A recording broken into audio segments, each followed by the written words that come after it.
So yan po, sa araw na ito tayo po ay magsiservice at gagawa po tayo ng maliit na bubong. So yan, dala po namin lahat ng gamit namin. Dala po namin yung pinaka-andamyo, pinaka-ladder. At yan, well. So yan po ang mga ginagawa namin. So yan, sige, go na! So yan, aalis na si Bayaw at susundan ko na lang siya. So yan, nandito na kami sa harap ng Lumico.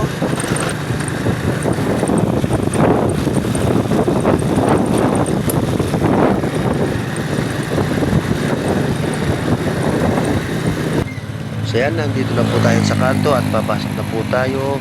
Siyempre po ay may dadaanan po tayo ng lubak-lubak, kaya dahan-dahan po tayo para di po tayo masiraan ng motor. So yan, malapit na rin po tayo at dyan papasok na rin po tayo dito sa site.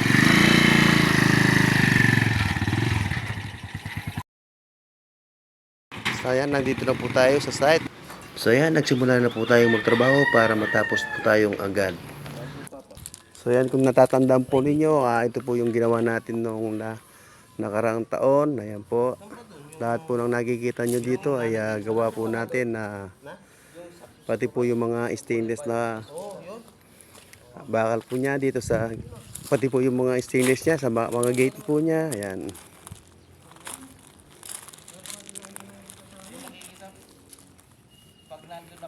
So nilagyan lang po namin dito ng panibagong dahil kapag nagluluto dito si Kuya ay lagi po siyang nauunanan. Kaya naisipan po niyang lagyan dito ng yero.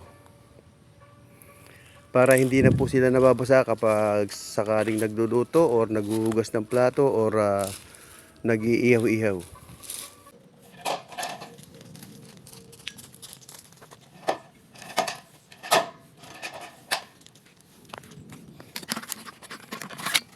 So yan, pinaandar na rin po natin yung makina para masubukan at yan po ay nagkisama naman po siya at umandar naman siya.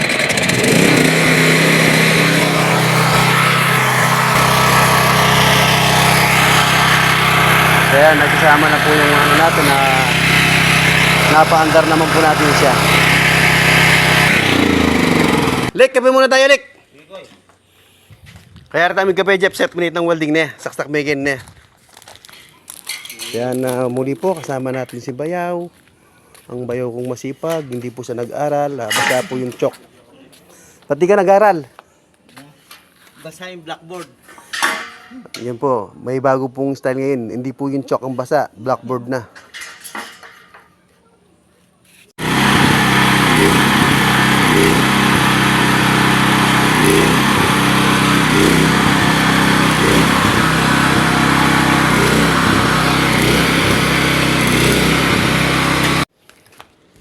So yan, magandang hapon po. Nandito po tayo ngayon sa site. Ayan, nakasama namin si Bayaw at si Bulik. Ay kasalukuyan po namin may ginagawa po kami dito. Ayan. Ayan, ang ginagawa po namin ng pinaka-kitchen niya dito sa taas.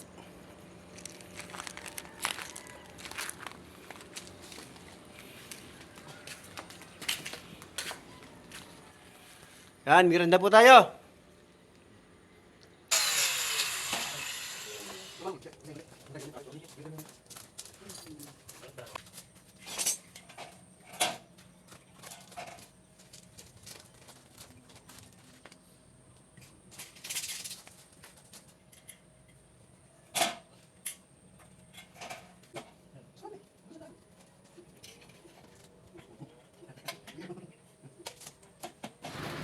So yan po, sinusukatan po namin ni Bayaw para po pag tinaas po natin ay hindi na po tayo magsukat sa taas. Dahil medyo mahirap po magsukat sa taas. Habang may pagkakataon po tayo sa baba ay pwede naman po natin siyang sukatan para pag nilagay po natin sa taas ay dire-diretso po tayo sa paggawa.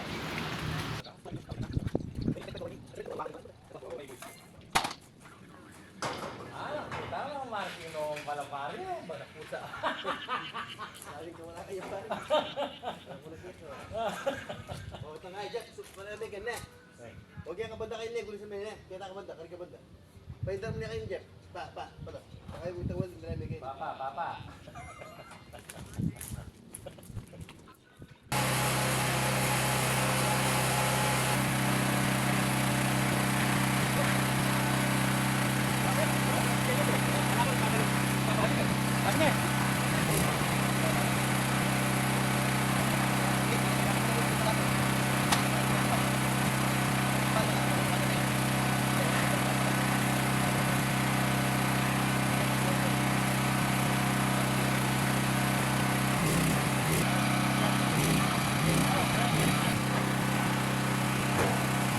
So yan, medyo maingay po yung ginagamit nating kuryente dahil ang gamit po natin dito ay generator. So may kuryente naman po dito si Kuya Jan, kaya lang po ang kuryente po ni Kuya Jan ay solar. So hindi po kaya ng solar dahil ang mga panel po niyang ilagay ay kukunti lang. So kaya gumamit po tayo ng generator at umarkila po tayo. So yun po, kaya medyo maingay po yung generator. So yan po, siguro po ay nakikita po ninyo, latag lang po ako ng latag. Dahil kanina po ay ginuhitan na po natin siya at may guhit na po sa taas. Kaya po pag nagwe-welding po tayo ay may sinusundan na po tayong guhit. Kaya po medyo mabilis po yung trabaho natin dyan at maya maya po ay matatapos na rin po tayo. So yan, nailagay na po natin lahat. So yung bababa na po tayo.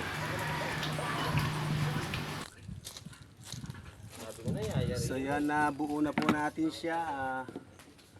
Yung mga full weld na lang ang gagawin natin. Tapos yung paglagyan ng sinepa.